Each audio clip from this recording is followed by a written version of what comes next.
ইরাকের সাদ্দামকে ঈদের দিন ফাঁসি দেওয়া হয়েছে, ঠিক নি?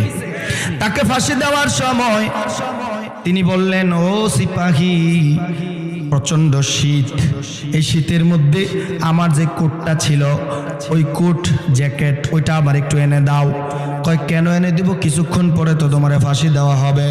কয় প্রচন্ড শীতের কারণে আমার শরীরের মধ্যে কম্পন আসতে পারে, খোদার কসম তোমরা দেখে মনে করবা আমি মনে হয় মৃত্যুর ভয়ে কাঁপি, কিন্তু আল্লাহর কসম মৃত্যুর ভয় আমার নাই, মৃত্যুর ভয়ে আমি কাঁপি না। আমি যদি শীতের কারণে কম্পন করি, গোটা পৃথিবীর মানুষ জেনে যাবে আমি ভয়ে কেঁপেছিলাম।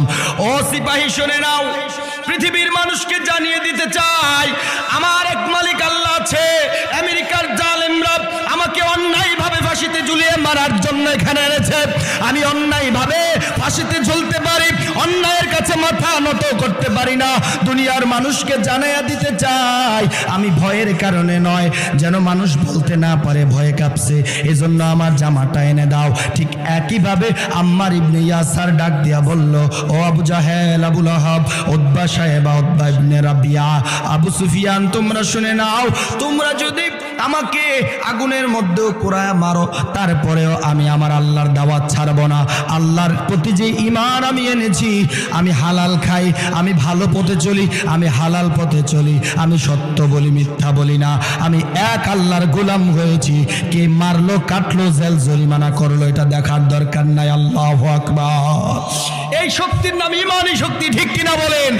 আরে মুসলমানরা তো সন্ত্রাসী করে না, মুসলমানরা রিভলভারের ভয় দেখিয়ে কাউকে মুসলমান বানায় না, মুসলমানরা অ্যাটম বোমার ভয় দেখায় না, বরং মুসলমান দাওয়াতের মিশন নিয়ে চলে। সেই দাওয়াতে যারা মুসলমান হয়ে যায়, তাদের কাছে কোনো অস্ত্র থাকে না, আর্টিফিশিয়াল অস্ত্র থাকে না, কাউকে ভয় দেখায় না, কাউকে ভয় করে না। তাদের কাছে যে অস্ত্র আছে, সে অস্ত্রের নাম হলো ঈমান, সে অস্ত্রের নাম ইসলাম, সে অস্ত্রের নাম কোরআন, সে অস্ত্রের নাম হচ্ছে তাকওয়াল্লাহ, ঠিক কিনা বলেন? আমাদের কাছে সেই অস্ত্রগুলো আছে তো? কথা কয় না, আসেনি?